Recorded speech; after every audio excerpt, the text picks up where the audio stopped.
তো ষ্টিভ জবছে এটা কথা কৈছে, যেতিয়া আমাৰ ভিজন আৰু মিছন তেতিয়ালৈকে আমাৰ ক্লিয়াৰ নহয়, যেতিয়ালৈকে আমি কামত 100% দিব নোৱাৰোঁ।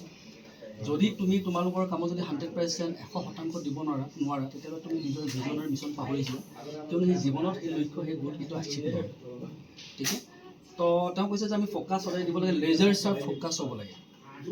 তো লেজাৰ শ্বাৰ্প ফ'কাছটো আমাৰ বহুতে দৰকাৰ। য'ত আৰু এজনে কৈছে যে ৰেইজ ইয়ৰ ষ্টেণ্ডাৰ্ড, তাৰমানে আমাৰ কাম কৰা যিটো মান হয় তাক আৰু উন্নত মানৰ কৰি তুলিব লাগে। আৰু দুই হৈছে পৃথিৱীত এনেকুৱা এজন মানুহ নাই যিজন মানুহে কেৱল নিজৰ শক্তিৰ বলত নিজৰ কৰ্মৰ বলতহে তেওঁ কেৱল হাঁপাই লৈছে, তেনেকুৱাও নহয়।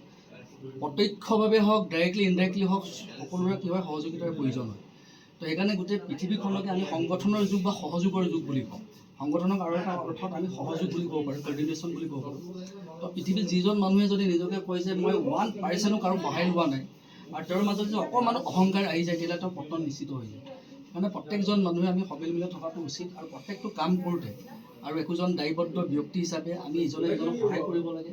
আমি যেতিয়া এটা অৰ্গেনাইজেশ্যনত কাম কৰোঁ, আজি বেংকতে হওক, প্ৰত্যেক বিভিন্ন ধৰণৰ অৰ্গেনাইজেশ্যন অনুষ্ঠান প্ৰতিষ্ঠান আছে, কোনো কাৰো প্ৰতি যাতে বিদ্বেষ ভাৱ নাথাকে, খামখেয়ালি নাথাকে, সকলোৱে যাতে কৰ্ডিনেশ্যন ৰাখি পাৰস্পৰিক বুজাবুজি ৰাখি সহযোগিতা ৰাখি ইজনে সিজনক সহায়ৰ মনোভাৱেৰে হেল্পিং যিটো নেচাৰ থাকে, ইজনে সিজনক সকলোৱে সমিল মিলে আগবাঢ়ি যাতে কামখিনি কৰিব লাগে।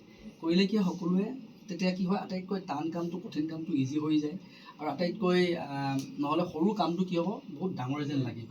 তো এইখিনিয়ে মোৰ ক'বলগীয়া আছিল, আৰু লগতে আমাৰ মাননীয় ব্যম বাইদেউক ধন্যবাদ জনাইছোঁ আমাৰ উদ্গতিৰ ফালৰ পৰা পুনৰবাৰ, আৰু লগতে যিসকল সতীৰ্থ ইয়াত আজি অকণমান সময় দিলে নিজৰ কাম বন এৰি, আশা কৰিছোঁ আজি সময়খিনি স্পেচিয়েল মুভমেণ্ট হিচাপে থাকিব।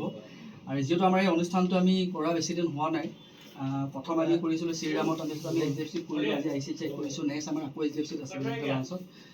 তো ইমানখিনি সহায় সহযোগিতা আগবঢ়োৱাৰ কাৰণে আপোনালোক সকলোকে মই মোৰ ফালৰ পৰা অন্তৰৰ গভীৰতাৰ পৰা আন্তৰিক ধন্যবাদ আৰু শ্ৰদ্ধা জ্ঞাপন কৰিছোঁ। ইয়াতে মোৰ বক্তব্য সামৰণি মাৰিছোঁ। ধন্যবাদ।